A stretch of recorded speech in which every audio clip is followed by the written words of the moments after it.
¿Qué tal amigos? ¿Cómo están? Dios les bendiga. Bienvenidos a nuestro programa Palabras de Vida.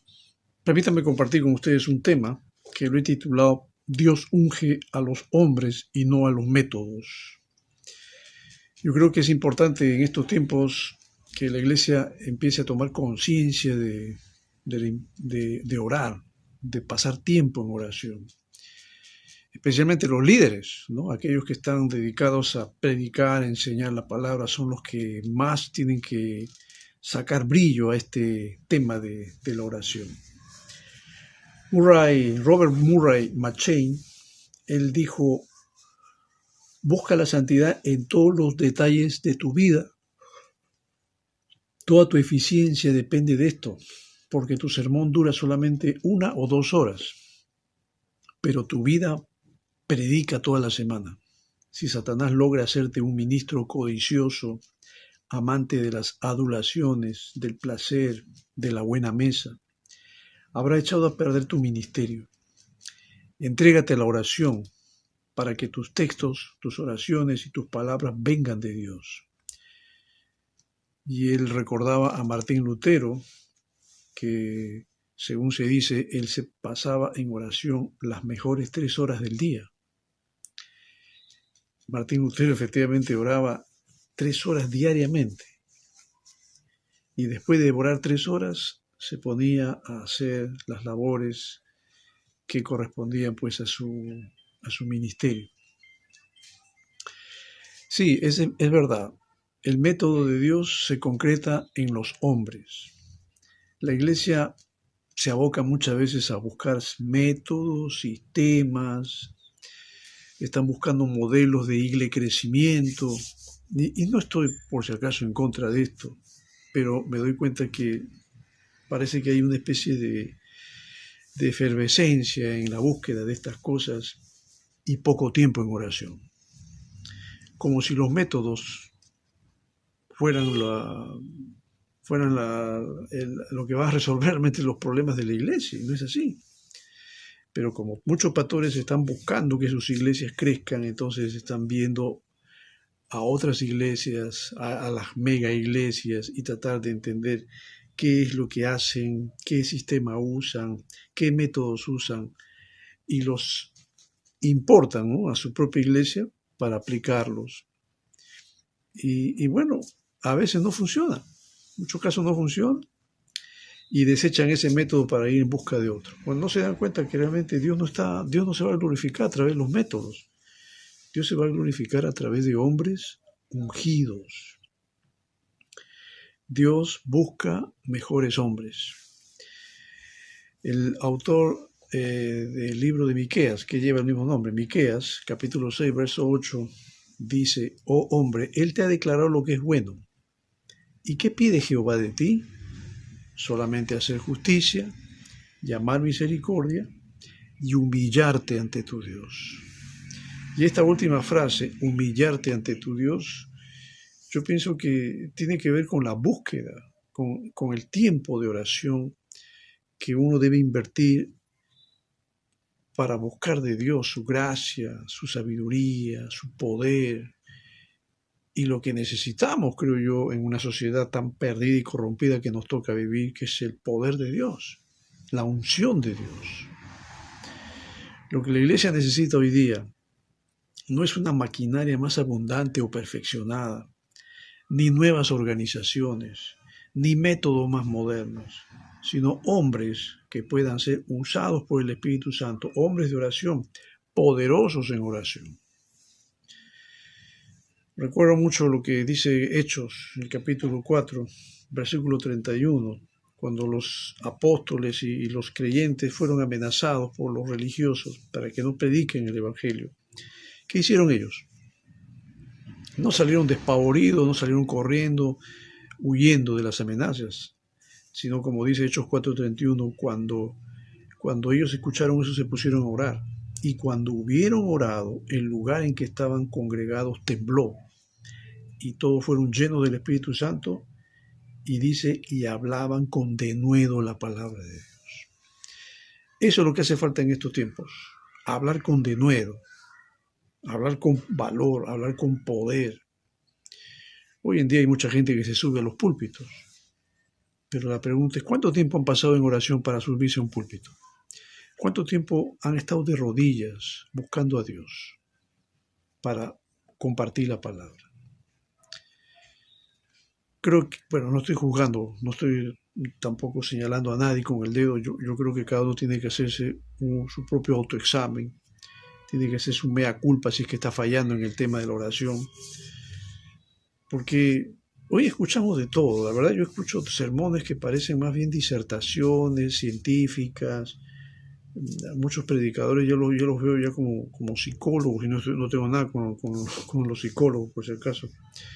Pero ya usan mucho la metodología científica, y la verdad que a veces escuchar temas así me da sueño. Yo creo que una prédica que está ungida, que está llena del poder de Dios, hombres llenos de Dios, nunca te vas a quedar dormido cuando escuches las prédicas de estos hombres. El Espíritu Santo no pasa a través de métodos, sino de hombres. No desciende sobre la maquinaria que la iglesia fabricó, sino sobre los hombres. La verdad, esto no puede ser más sencillo para entender. No unge a los planes, sino a los hombres de oración. Por eso Pablo hacía un llamado a la iglesia, cuando dice ahí en 1 Tesalonicenses 5:17, orad sin cesar.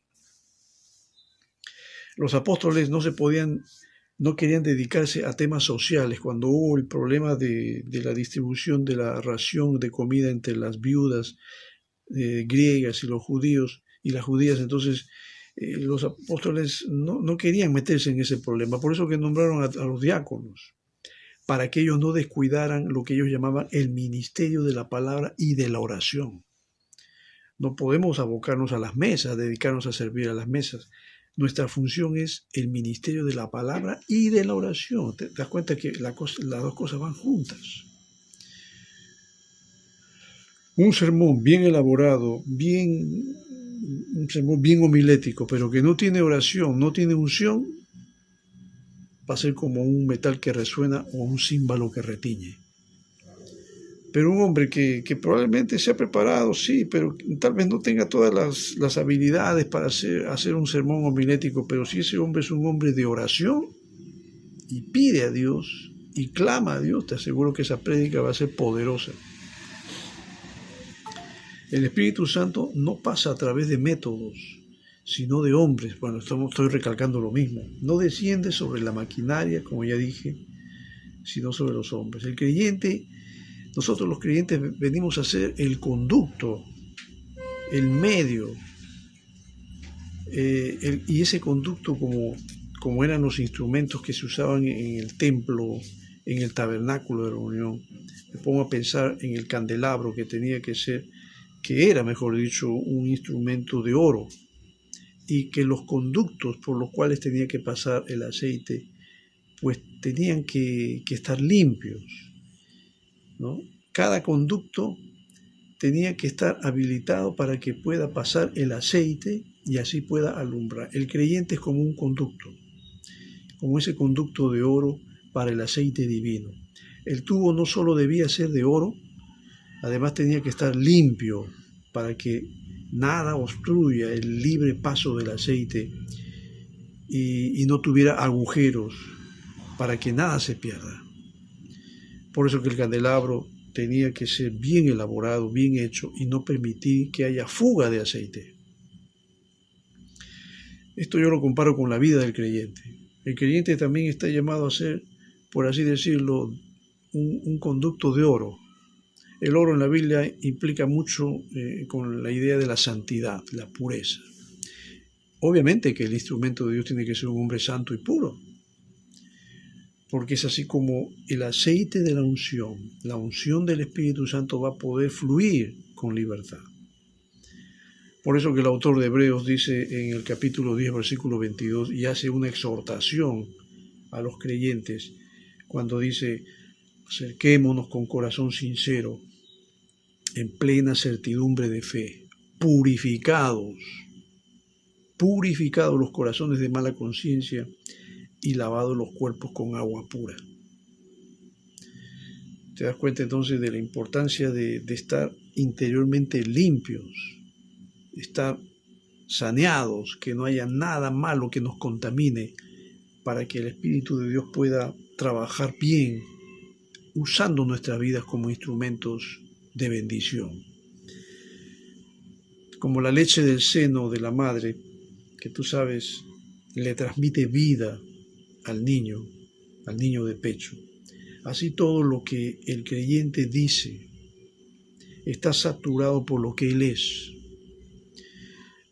Si ese creyente es un creyente carnal, es un creyente muy poco dado a la oración, es un creyente que está más inclinado al mundo, eso se va a reflejar en su prédica. No va a haber fuerza, no va a haber poder, no va a brillar en su sermón.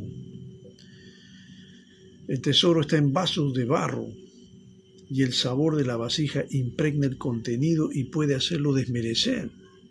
Es decir, que si esa vasija está contaminada, pues entonces no va a ser atractiva. Pablo dice en 2 Corintios 4:7, pero tenemos este tesoro en vasos de barro. Nosotros somos vasijas de barro. Pero ese tesoro grande y maravilloso es Dios mismo, es Cristo en nuestro corazón. Y Cristo tiene que buscar y busca las condiciones adecuadas para poder morar en tu vida, en tu corazón. Como dice Pablo en este versículo leído, para que la excelencia del poder sea de Dios y no de nosotros. Los hombres que impactan en la sociedad son los hombres que están llenos de Dios, son los hombres que están llenos del Espíritu Santo, son los hombres que buscan a Dios en oración, son los hombres que están pasando tiempo en oración. Yo a veces pienso, y espero equivocarme, que hay muchos siervos de Dios que no están orando, que se pasan solamente tal vez 5 o 10 minutos y nada más. Tampoco soy de aquellos que dicen que hay que estar 2, 3, 4 horas, así tipo Martín Lutero. Creo que la oración tiene que ser algo espontáneo, tiene que ser guiada por Dios. Pero creo que el hombre que está enamorado de Dios y que ama a Dios y desea a Dios, pues es alguien que va a estar tiempo con Dios. Va a estar tiempo con Él, buscando su rostro, buscando la unción, buscando el poder de Dios, buscando la sabiduría de Dios. Pablo solía decir mi evangelio. Él hablaba del evangelio, pero lo personalizaba y decía mi evangelio. No porque lo había degradado con excentricidades personales o lo había desviado con fines egoístas, no, sino porque el evangelio estaba en el corazón y en la sangre del hombre Pablo, como un depósito personal para ser dado a conocer con sus rasgos peculiares, para que impartiera al mismo tiempo el fuego y el poder de su alma indómita.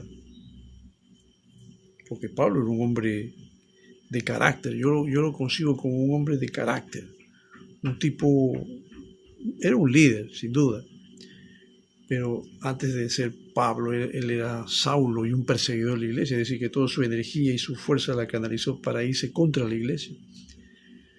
Pero Dios, cuando lo llamó a Saulo, y Saulo se convirtió y luego se convirtió el apóstol Pablo, Dios usó toda esa energía que había dentro de él y la canalizó para beneficio de la iglesia.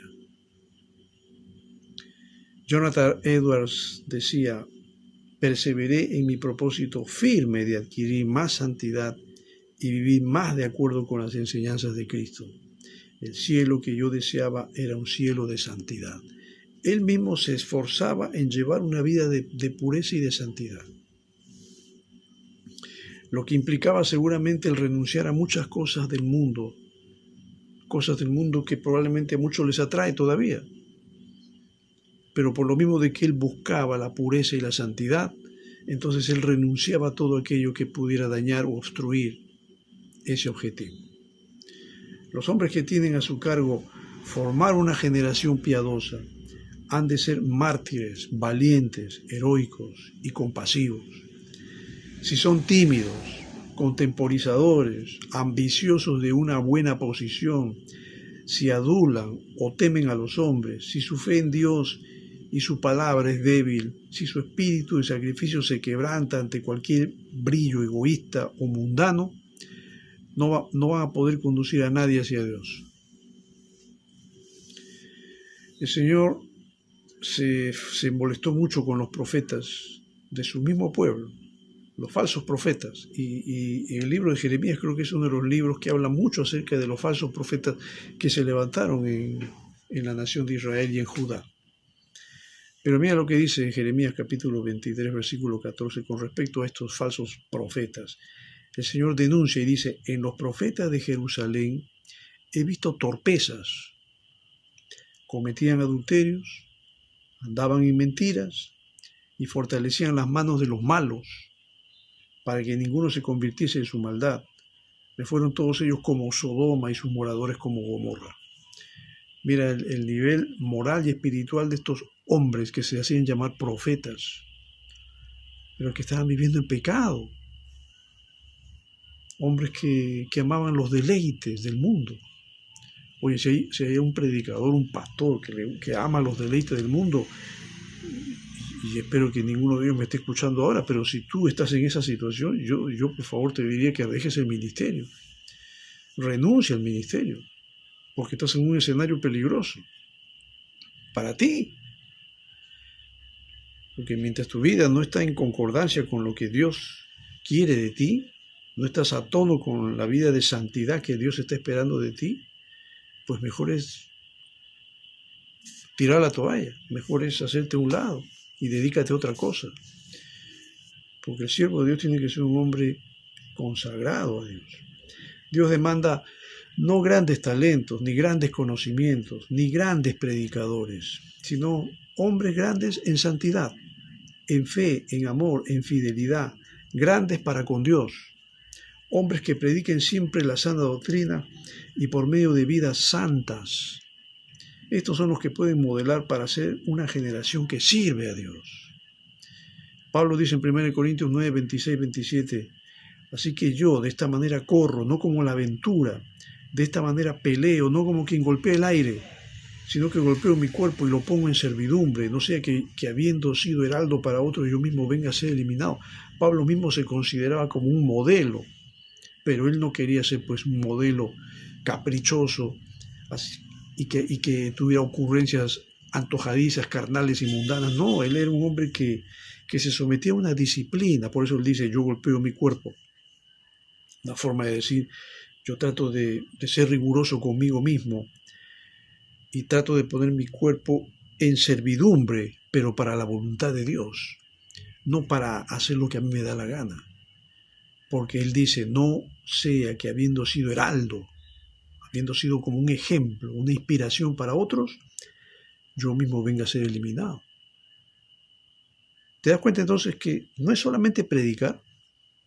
Sí, ¿verdad? ¿Te gusta predicar? A mí también me gusta predicar, pero como decía Murray Machay, tu sermón dura solamente 1 o 2 horas, pero tú estás predicando también con tu vida, con tu ejemplo, con tu conducta, con tu estilo de vida.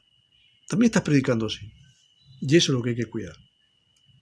El verdadero sermón se forma en la oración secreta. El hombre de Dios, se forma sobre las rodillas. La vida del hombre de Dios, sus convicciones profundas, tienen su origen en la comunión secreta con el Altísimo. Sus mensajes más poderosos y más tiernos los adquiere a solas con Dios. La oración hace al hombre, al predicador, al pastor, al obrero cristiano y al creyente, los hace hombres consagrados. El orgullo de saber, porque hay gente que se siente orgullosa por lo que sabe, ¿no? y cree que sabe mucho, y cuidado, porque la Biblia dice que el conocimiento envanece, y hay quienes que han estudiado tanto la Biblia que caen a veces en ese falso orgullo. El orgullo del saber se opone a la humildad de la plegaria, a la humildad, y la humildad requiere la plegaria, requiere la oración. El creyente que no hace de la oración un factor poderoso en su vida y ministerio es un punto débil en la obra de Dios y es incompetente para promover la causa del Evangelio en este mundo. ¿Quieres ser un instrumento útil, valioso y poderoso para Dios? Pues empieza a acostumbrarte a orar. Empieza a invertir tiempos en oración. Empieza a dejar de lado tus ambiciones personales y empezar a poner tu mirada en el propósito que Dios tiene para contigo. Recuerda que los hombres de antaño, los apóstoles y los hombres que han brillado para Cristo han sido hombres de oración. Han sido hombres que hablaban con Dios, que estaban en la presencia de Dios, buscando a Dios continuamente. Como dice Pablo, oraban sin cesar. No se dedicaban a otra cosa sino que al ministerio de la palabra y de la oración. Y si tú quieres ser un hombre usado por Dios, empieza a doblar rodillas, quebrántate ante Dios. Porque la Biblia dice que Dios atiende al humilde, pero al altivo lo mira de lejos. Espero que esta reflexión haya sido de ayuda, de bendición, de inspiración para tu vida. Estamos en contacto en una próxima oportunidad.